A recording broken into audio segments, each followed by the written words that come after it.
जैसे कि मैंने वेकअप सिड का देखा, कॉकटेल का देखा, और मोरा पिया, हाँ जी, मोरा पिया। राजनीति का।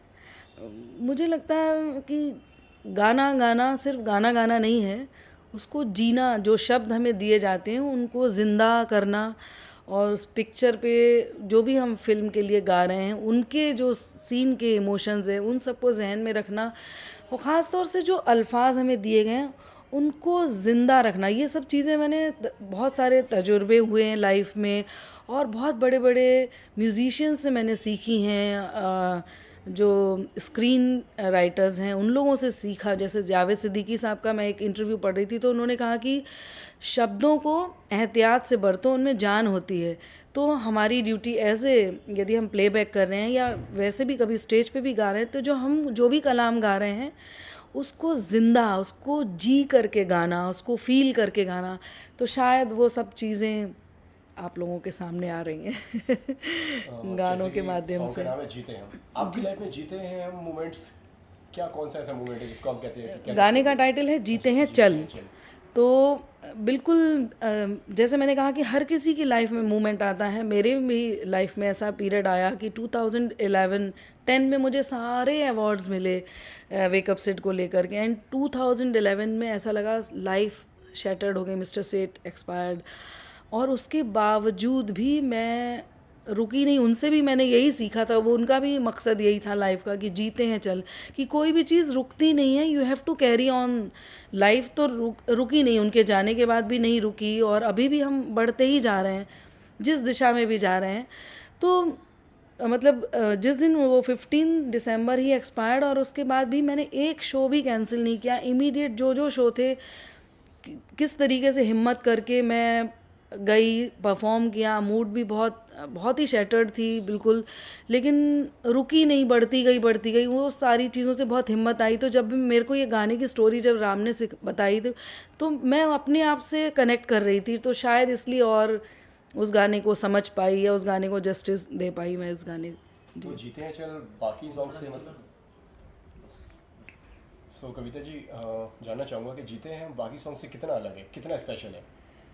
ये तो वाकई एक बहुत इंस्पिरेशनल सॉन्ग है, बहुत ही मोटिवेशनल। कभी भी आप जब थोड़ा लो फील करते हो, डिप्रेस हो जाते हो किसी भी लाइफ के मोमेंट से, तो जब भी ये गाना सुनते हो तो लगता है कि गम मुसाफिर था जाने दे, धूप आंगन में आने दे। इतना प्यारा प्रसून ने लिखा है कि ठीक है, जो हो गया हो गया, आगे बढ़ो, जीते हैं चल, जीना तो है ही, तो खुश होकर के जी लो, ज़्यादा बेटर है। तो बहुत प्यारा मैसेज है इस गाने में। चलिए, जैसे कि निदा फाजिली जी का कल जैसे कि इंतकाल हो गया, उसके बारे में आपसे जी, जानना चाहेंगे, आप क्या कहना बहुत चाहेंगे। अफसोस हुआ। मैं उन्हें बहुत ज़्यादा रिस्पेक्ट करती हूँ, करती थी, और मैं कहूँगी कि हिंदुस्तान का एक बहुत अजीम शायर हम लोगों के बीच में से फिज़िकली नहीं रहे, लेकिन उनके जो भी उन्होंने हम लोगों के लिए इतना बेहतरीन शायरियाँ लिखी, इतना खूबसूरत गज़लें लिखी, इतना अच्छा। और सबसे बड़ी चीज़ जो निदा जी की शायरी की बात थी कि वो बहुत ज़मीन से जुड़े हुए थे और एक आम भाषा में बात कहते थे, इसलिए बहुत ज़्यादा पॉपुलर हुए, कनेक्ट कर पाए ऑडियंस को लेकर के।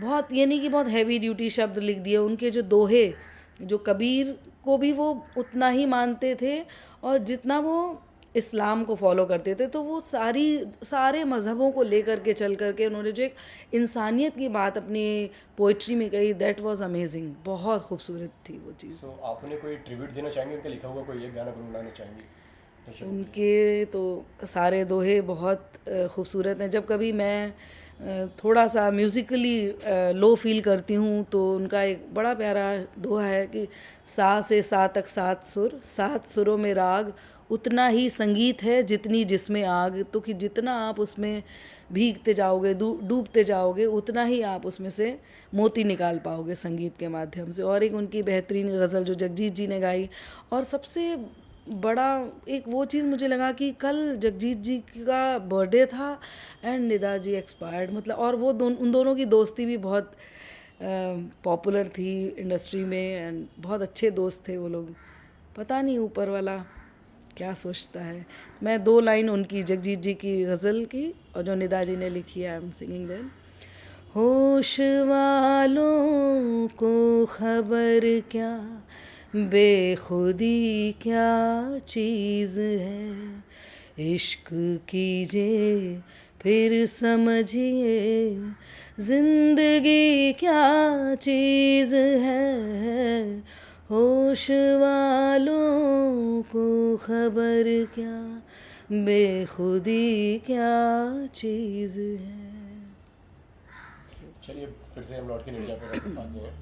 तो निर्जा की स्टोरी के बारे में आप क्या बताना चाहेंगे, कुछ निर्जा के बारे में? मुझे लगता है कि चलो जागे तो कम से कम, अदरवाइज़ क्या होता है, जो भी यदि ख़ास तौर से जो फीमेल कोई हीरोज़ नहीं है उनके ऊपर बहुत कम इस तरीके से काम हुआ है इंडस्ट्री में।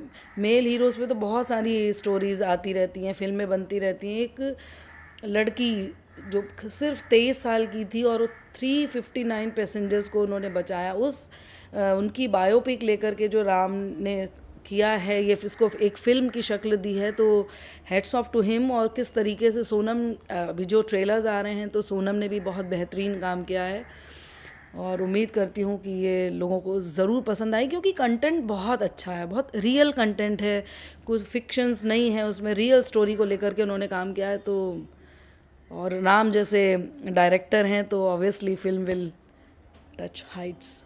और आप दर्शकों से अगर कुछ जाते तो कुछ कहना चाहें, कोई आपका मैसेज? दोस्तों, ऑडियंस के लिए जीते हैं चल वही एक मैसेज है अभी तो राइट नाउ, कि कुछ भी प्रॉब्लम्स हो, कुछ भी हो, आपको बढ़ते जाना है, जीना तो है ही, तो जीते हैं चल। Thank you. Thank you. ठीक है, कितने मिनट का वो 15 हुआ? Thank you ma'am. शॉर्ट से वो वाला गाना सुना